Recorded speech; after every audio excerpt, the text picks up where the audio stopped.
ইসলামে ব্যবসাকে হালাল করেছেন, সুদকে আল্লাহ সুবহানাহু ওয়া তাআলা বারণ করেছেন। সুদকে বারণ করার পিছনে কারণটা কি? ব্যবসাটা হালাল, সুদটা হারাম। সোজা কথা হয়েছে, সুদকে পায় যার সম্পদ আছে, সম্পদ কাটিয়ে সুদ পায়। সুদটা দেয় কে?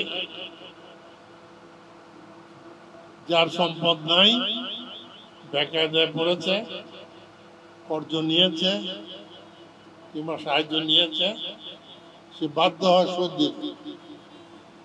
যার নাই, তার উপরে আরেকটা চোষা মেশিন বসায় দিলে যা হয়, আল্লাহ সুবহানাহু ওয়া তাআলা এটা অপছন্দ করেন। ব্যবসা হালাল, কিন্তু ব্যবসাকে হালাল রাখতে হয়। সত্যবাদী ব্যবসায়ী না হলে ওই ব্যবসা হালাল নয়। হজ উমরার ব্যবসা অনেকেই করছে, অনেকেই কমপ্লেন আসে, কমপ্লেন থাকে যে কোরবানির টাকা নিয়েছে কিন্তু কোরবানি করেছে কিনা মনে মনে সন্দেহ আছে। এরকম বহুত কেস হয়েছে। নিয়মটা ঠিক রাখতে হবে। আল্লাহ সুবহানাহু ওয়া তাআলা যেমনি ভাবে চলবার ডাইরেকশন দিয়েছেন সেভাবে চলতে হবে। হাজী সাহেবদেরকে যে ওয়াদা করবেন, ওয়াদা রক্ষা করবেন, ওয়াদা ভঙ্গ করা মুসলমানের কাজ নয়। তবে অসুবিধা হলো আমরা মুসলমানরা খুব কম জানি যে সৃষ্টি জগতে মুসলমানদের অবস্থাটা আল্লাহ সুবহানাহু ওয়া তাআলা কোন পর্যায়ে করে দিয়েছে। আমরা মনে করি যে সাধারণ অন্যদের মতো, অন্য ধর্মের মতো মুসলমানরা করে, নামাজ পড়ে, রোজা করে, তাহলে মুসলমান হয়ে গেল। আসলে মুসলমানদের অবস্থাটা অনেক উঁচু স্তরে। আল্লাহ সুবহানাহু ওয়া তাআলা সূরা হজ 22 নম্বর সূরা শেষের আয়াত 78 নম্বর আয়াত, সেখানে উল্লেখ করে দিয়েছেন মুসলমানদের অবস্থা। আল্লাহ তাআলা বলছেন, জাহিদ বিল্লাহি হাক্কা জিহাদি ওয়াসতাবাকুম ওয়া মা জাআলা আলাইকুম ফিদ-দীন মিন হারাজ মিল্লাতা আবিকুম ইব্রাহিম ওয়া সাম্মাকুমুল মুসলিমিন মিন ক্বাবলু ওয়া ফি হাযা লিয়াকুনু রাসূলু শাহীদান আলাইকুম ওয়া তাকুনু শুহাদাআ আলান নাস। আল্লাহ বলছেন যে আমি মানুষের মধ্যে এক দলকে নির্দিষ্ট করলাম, তারা আমার নির্ধারিত পথে নিজেদেরকে গড়ে তুলবে। ধর্মীয় অনুশাসনে কোন রকম হ্যারাসমেন্ট রাখা হয় নাই, সংকীর্ণতা রাখা হয় নাই। মিল্লাতে আবিকুম ইব্রাহিম, তারা ইব্রাহিমকে যে ধর্মীয় অনুশাসন পালন করতে নির্দেশ দিয়েছিলাম সেটাই পালন করবে, নতুন কিছু না। ওয়া সাম্মাকুমুল মুসলিমিন, তাদের নাম রাখা হলো মুসলমান। অবশ্য অনেক তাফসীরকারক হুয়া শব্দকে নিয়ে গোলমাল করেছেন। অনেক তাফসীরকারক বলার চেষ্টা করেছেন যে হযরত ইব্রাহিম আলাইহিস সালাতু ওয়াস সালাম তিনি মুসলমান নামটা দিয়েছেন।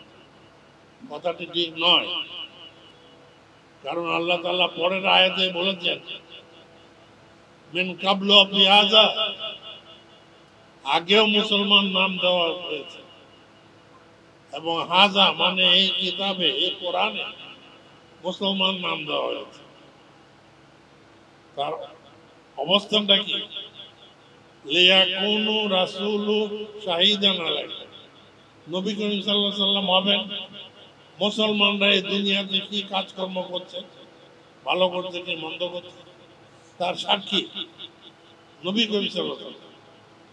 কথা কোন সুহাদাওয়ালা নাস, আর মুসলমানরা হবে সারা বিশ্বের মানুষের কি কাজকর্ম করেছে, কি ন্যায় অন্যায় করেছে, তার জন্য আল্লাহ সুবহানাহু ওয়া তাআলার কাছে সাক্ষী। তাহলে মুসলমানের অবস্থানটা হয়েছে নবী রাসূলদের পরে। কাজে ব্যবসা করতে গেলে সৎ হতে হবে, মনে মনে না, দিল দিয়ে ইমানের সঙ্গে সত্যবাদী হতে হবে।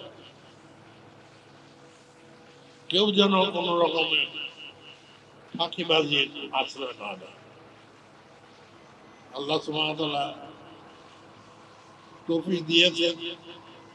অনেকেই হয়তো হজের বিজনেস করার চেষ্টা করে, সবাই পায় না। তো যখন তুমি পেয়েছো, তুমি এটাকে ওইভাবে আল্লাহ সুবহানাহু ওয়া তাআলার তরফ থেকে রহমত হিসাবে পাওয়ার চিন্তা করবো এবং সততা বজায় রাখবে। টাকা পয়সার লেনদেন খুব ভালো জিনিস, আবার খুব খারাপ জিনিস। কারণ দুনিয়া সম্পর্কে দুটো হাদিস আছে। একটা হাদিস হলো আর দুনিয়া জিফাতুন ওয়াতুল্লাহ ইতিলাম, দুনিয়াটা একটা মরা গরুর দেহ, আর মানুষ শিয়াল কুকুরের মতো এটা নিয়ে টানাটানি করে। অর্থাৎ দুনিয়ার খারাপ দিকটা আল্লাহ তাআলা বলেছে। আরেকটি জিনিস হলো আর দুনিয়া মাজারাতুল আখিরাত, দুনিয়াটাই হলো আখিরাতের শস্য ক্ষেত্র।